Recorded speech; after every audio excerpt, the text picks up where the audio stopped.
Part 2 की शुरुआत होती है शिवा से। शिवा गुरुजी और ईशा आश्रम में बैठे होते हैं। सबको बच्चे के मरने का दुख होता है। अब शिवा की रियल पावर भी जाग चुकी होती है, लेकिन अब गुरुजी शिवा को देव से छुपाने का रास्ता बता रहे होते हैं, क्योंकि ब्रह्मास्त्र के तीनों टुकड़ों के जुड़ने के बाद अब देव वापस जिंदा हो गया है।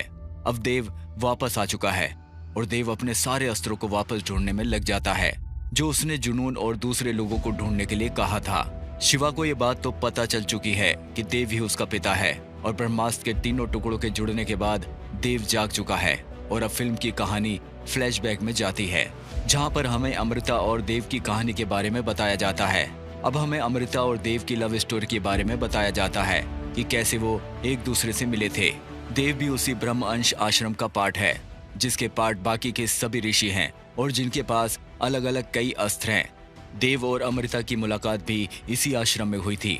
इन दोनों को एक दूसरे से प्यार हो गया था और इन दोनों ने शादी कर ली थी। देव और अमृता भी सभी ऋषि के साथ इसी आश्रम में रहते हैं और इन दोनों की एक बेटी भी है, जिसका नाम जुनून है। और अमृता के पेट में देव का एक और बच्चा है। देवों से अस्त्र प्राप्त करने के बाद सभी लोग उन अस्त्रों पर अपनी महारत हासिल करने में लग जाते हैं। सभी लोगों को अलग अलग अस्त्र मिले थे। इन सब के साथ देव को भी अग्नि अस्त्र मिला था और अमृता को जल अस्त्र मिला था।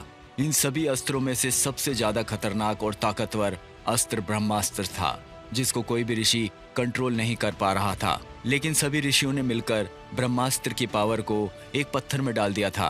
देव ने अपने अग्नि अस्त्र पर पूरी तरह कंट्रोल कर लिया था और अब वो और भी कई अस्त्रों पर अपना कंट्रोल कर रहा था। धीरे धीरे करके देव ज्ञान अस्त्र, अग्नि अस्त्र और भी कई अस्त्रों पर अपनी महारत हासिल कर लेता है। पर देव अब ब्रह्मास्त्र को हासिल करना चाहता था ताकि वो ब्रह्मदेव बन सके। पर ब्रह्मास्त्र को कंट्रोल करना आसान नहीं है, क्योंकि ब्रह्मास्त्र सबसे ज्यादा खतरनाक और पावरफुल अस्त्र है। अमृता जो देव की पत्नी है, वो नहीं चाहती है कि देव ब्रह्मास्त्र को हासिल करे, इसलिए ब्रह्मास्त्र को लेकर इनके बीच में कई बार बहस भी होती है। पर देव अभी भी ब्रह्मास्त्र को हासिल करना चाहता है ताकि वो दुनिया पर अपना कब्जा कर सके। आगे जाकर देव उस पत्थर का पता लगा लेता है जिसमें ब्रह्मास्त्र की शक्तियां ऋषियों ने कैद करके रखी थी। देव को ये पत्थर एक आइलैंड पर मिलता है। देव का पीछा करते करते अमृता भी वहां पर पहुंच जाती है। अमृता देव को समझाती है कि तुम्हें इस ब्रह्मास्त्र को हासिल नहीं करना चाहिए, पर देव नहीं मानता। इसलिए इन दोनों के बीच में लड़ाई शुरू हो जाती है। देव अपने अग्नि अस्त्र से अमृता के ऊपर वार करता है, पर अमृता अपने जल अस्त्र से देव के अग्नि अस्त्र को शांत कर देती है। लंबे समय तक इन दोनों के बीच में लड़ाई चलती है, पर आखिर में अमृता इस लड़ाई में जीत जाती है, क्योंकि वह अच्छाइयों के लिए इस लड़ाई को लड़ रही थी। आखिर में अमृता उस पत्थर के 3 टुकड़े कर देती है, जिससे देव भी एक मूर्ति के अंदर कैद हो जाता है। आगे जब ब्रह्मास्त्र के ये तीनों टुकड़े मिलेंगे, तभी देव जीवित होगा और तभी कोई इस ब्रह्मास्त्र को हासिल कर पाएगा। अमृता सोचते है कि अगर एक साथ इन तीनों पत्थरों को रखा गया तो कोई आसानी से इन पत्थरों को प्राप्त कर लेगा। लेकिन अमृता इन 3 टुकड़ों में से एक टुकड़े को अपने साथ ले जाती है। अमृता अपनी शक्तियों को त्याग देती है और आश्रम से दूर जाकर एक नॉर्मल इंसान की तरह रहने लगती है। कुछ समय बाद जहाँ पर बाकी के 2 टुकड़े थे, वहाँ पर आश्रम के बाकी के सभी लोग भी पहुँच जाते हैं। उसके बाद पता चलता है कि देव एक मूर्ति में बदल चुका है और वे सोचते हैं कि अमृता भी मर चुकी है। आश्रम के लोगों को पता चल जाता है कि ब्रह्मास्त्र के पत्थर के टुकड़े हो चुके हैं। उन्हें वहां पर सिर्फ 2 ही टुकड़े मिलते हैं। गुरुजी, जिसका रोल फिल्म में अमिताभ बच्चन ने निभाया है, वो एक पत्थर को मोहन यानी शाहरुख खान को दे देते हैं, जिसके पास वानर अस्त्र है, और दूसरा टुकड़ा अनीश शेट्टी यानी नागार्जुन को दे देते हैं, जिसके पास नंदी अस्त्र है, और तीसरा टुकड़ा खुद अमृता के पास है। अब हमें दिखाया जाता है कि अमृता को शहर में एक बेटा होता है, जिसका नाम शिवा रखा जाता है। एक रात को अमृता और शिवा घर पर ही होते हैं, तभी घर में भयंकर आग लग जाती है। अब अमृता के पास उसका जल अस्त्र भी नहीं है, इसलिए वो आग को नहीं रोक पाती और जलकर मर जाती है। पर शिवा को कुछ नहीं होता, क्योंकि उसके अंदर उसके पिता देव की तरह ही अग्नि अस्त्र की शक्तियां हैं, जिसकी वजह से वो बच जाता है। अब हमें दिखाया जाता है कि शिवा बड़ा हो चुका है और उसके पास उसकी माँ की एक आखिरी निशानी शंख है। ये शंख नहीं होता, ये वही ब्रह्मास्त्र का टुकड़ा होता है जिसे अमृता उठाकर लाई थी। शिवा का खून लगने के बाद ये टुकड़ा अपने असली रूप में आ जाता है। अब फिल्म में जुनून की एंट्री होती है, जो देव की ही बेटी है। अब जुनून बड़ी हो चुकी है। देव उन तीनों टुकड़ों को हासिल करने का काम जुनून को सौंपता है। देव जुनून को जल अस्त्र भी दे देता है और कई और भी शक्तियां दे देता है, जिससे जुनून काफी ज्यादा ताकतवर बन जाती है। जुनून एक एक करके सभी ब्रह्मास्त्र के टुकड़ों को इकट्ठा कर लेती है। आखिर में जुनून उस टुकड़े को भी हासिल कर लेती है जो शिवा के पास था। जुनून इन तीनों टुकड़ों को जोड़ देती है, जिसके बाद ब्रह्मास्त्र की शक्तियों से पृथ्वी का विनाश होना शुरू हो जाता है और देव भी जीवित हो जाता है। अब कहानी अपने फ्लैशबैक से बाहर आ जाती है। अब हमें दिखाया जाता है कि देव जीवित हो चुका है और गुरु शिवा को देव के बारे में बता रहे हैं कि कैसे वो मूर्ति में कैद हुआ था और वो क्यों ब्रह्मास्त्र को हासिल करना चाहता है। गुरुजी कहते हैं कि देव ब्रह्मास्त्र को इसलिए हासिल करना चाहता है ताकि वो दुनिया का अंत कर सके और अपनी भी एक नई दुनिया बसा सके। इसी वजह से शिवा की माँ ने भी देव को ब्रह्मास्त्र हासिल नहीं करने दिया था और उसे एक मूर्ति में कैद कर दिया था। और अब देव दोबारा से जिंदा हो चुका है तो वो ब्रह्मास्त्र को दोबारा हासिल करना चाहेगा।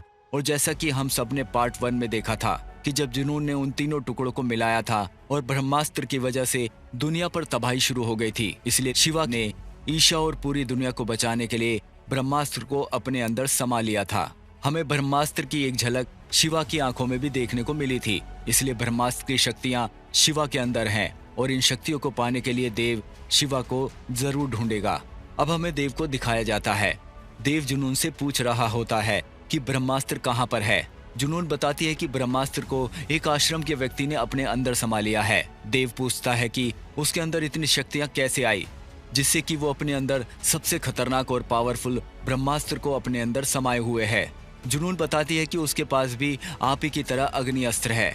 ये सुनकर देव हैरान हो जाता है कि अग्नि अस्त्र तो सिर्फ उसी के पास था, बाकी किसी और आश्रम के व्यक्ति के पास अग्नि अस्त्र नहीं था।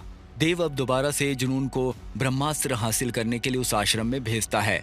जुनून अपनी आर्मी दोबारा से बनाती है और आश्रम पर हमला कर देती है। दूसरी तरफ देव भी बाकी के अस्त्रों को कंट्रोल करने में लग जाता है। एक एक करके देव कई अस्त्रों पर कंट्रोल कर लेता है और आखिर में सिर्फ एक अस्त्र बचता है, ब्रह्मास्त्र। दूसरी तरफ से हमें जुनून को दिखाया जाता है कि वो अपने पिता देव के लिए ब्रह्मास्त्र को हासिल करने के लिए आश्रम पर हमला कर देती है। आश्रम के सभी लोग जुनून की आर्मी से लड़ते हैं और शिवा जुनून से लड़ता है। गुरुजी जुनून को जब जल अस्त्र का उपयोग करते हुए देखते हैं तो वो समझ जाते हैं कि ये शिवा की बहन ही है। गुरु शिवा को बताते हैं कि जुनून और कोई नहीं, तुम्हारी ही बहन है। जुनून को भी पता लग जाता है कि शिवा और कोई नहीं, उसके पिता देव का बेटा और उसका भाई ही है। पर जुनून तो किसी तरह वो ब्रह्मास्त्र को हासिल करना चाहती थी, लेकिन वो बार बार शिवा के ऊपर हमला करती है। पर शिवा के अंदर ब्रह्मास्त्र की शक्तियां होने की वजह से जुनून शिवा को एक खरोच तक नहीं पहुंचा पाती। शिवा अपने आप को जुनून के हमलों से सिर्फ प्रोटेक्ट करता है, जुनून को मारने की कोशिश नहीं करता। इसके बाद जुनून को हार माननी पड़ती है और वो अब दोबारा से अपने पिता देव के पास जाती है और उन्हें बताती है कि जिस व्यक्ति ने ब्रह्मास्त्र को अपने अंदर समाया हुआ है वो और कोई नहीं, आपका बेटा ही है। जिसके बाद देव को शिवा की सभी कहानियां पता लग जाती हैं। अब हमें शिवा को दिखाया जाता है। शिवा गुरुजी से कहता है कि वो बार बार आकर आश्रम पर हमला कर रहे हैं, पर अब की बार हम ही उन पर हमला कर देते हैं। अब शिवा अपनी आर्मी इकट्ठा करने में लग जाता है और अपनी शक्तियों को और ज्यादा बढ़ाने में लग जाता है। देव भी अपनी शक्तियों को और ज्यादा बढ़ाने में लग जाता है और भी कई अस्त्रों को कंट्रोल करने में लग जाता है। ये दोनों अपनी आर्मी को तैयार करते हैं और एक दूसरे से युद्ध करने को तैयार हो जाते हैं। फिर यहीं पर फिल्म खत्म हो जाती है। इसके बाद हमें ब्रह्मास्त्र के पार्ट 3 में बताया जाएगा कि देव और शिवा के बीच के युद्ध का परिणाम क्या रहता है। क्या देव ब्रह्मास्त्र को हासिल कर पाता है या नहीं, और क्या शिवा देव को ब्रह्मास्त्र को हासिल करने से रोक पाएगा या नहीं, ये जानने के लिए हमें अभी थोड़ा और इंतजार करना पड़ेगा।